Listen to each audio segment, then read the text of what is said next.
Hello mga loaders, ito tanong sa nagsasabi na tataas ang kuryente ng motor pag may kapasitor. Ito po kapasitor kinabit ko ay 10,000 microfarad 50 volts.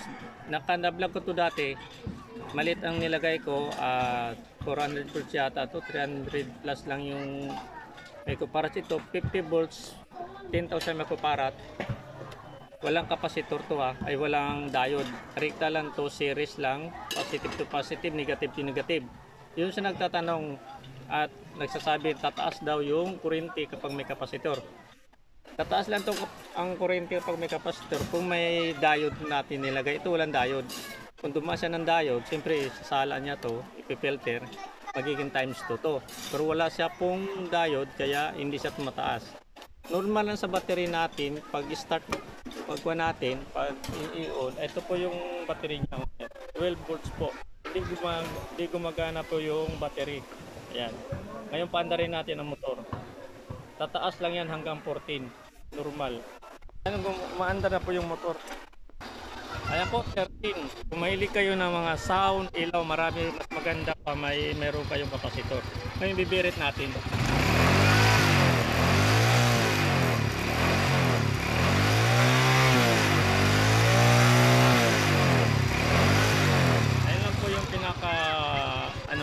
Pinaka battery niya kasi naglagay ako kasi bagsak na yung battery ng motor ko, hindi na mag-start kaya naglagay akong kapasitor. Ayan, 50 volts 10,000 microfarad kasi may apat ako na ilaw.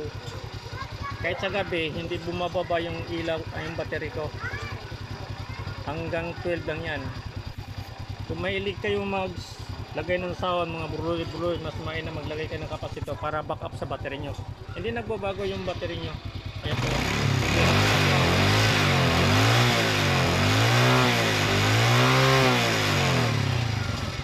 Hindi po nagbabago yung battery. Ayan. 13. Yan. Pero pag kinatay natin yan, babalik yan sa 12. 12 volts siya. Pero pag umandar na, ayan, 13, 14 nanta siya. Ayan. Ito po yung kapasitor niya. Ayan. Ito po kapasitor. Ito.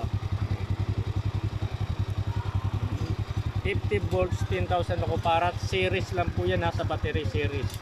Yung battery ko luma na yan, pinalitan ko na yan ng battery solution para silang pambili tipid. Ayan, para mag start kasi bagsak na tong battery ko kaya nagpa-back up ako ng kapasitor.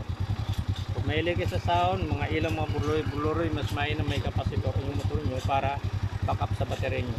Ayan mga lodis, doon sa nagtatanong at nagsasabing tataas ang kuryente ng motor pag may kapasitor. Ang alam ko kasi pag tumaas lang yung kuryente nito ng battery, bago makarating sa battery dadaan ng diode,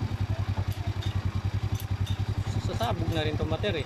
Ewan ko lang, comment below lang po kung sino nakaalam. Ang experience ko kasi yun lang, series ko lang yan para karoon ng supply ng battery ko ng tama at mapapagana ko sa lahat ng marami kong ilaw. 6 yan. 6. Puro LED yan. Kasi pag pumunta ako ng tracing, madilim doon sa Cavite. Kaya naglagay ako ng mga ilaw, mga LED. Ayan. Ito, pakita ko ulit sa inyo. Ayan po.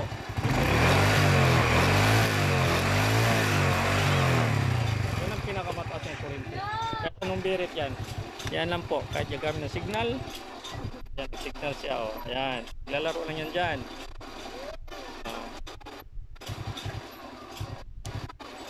Ang ganahe kong ilaw ko.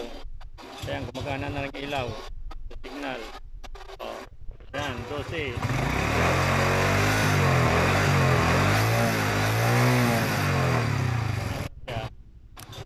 Kaya mainamot paggamit siya. Sige mga lodis, doon sa nagtatanong sa akin at nagsasabi na na tumataas ang kuryente pag may kapasitor. Marami na akong gumagamit yan, tol. Matagal na ako gumagamit ito. Ngayon ko lang na-video i-upload to para may yung problema sa battery. Ito yung solusyon. Ayan. Kahit ilang may kuparat to, ilang volt, pwede yung kapitan ito. Hindi nagbabago ang battery. Okay mga lodi, salamat po.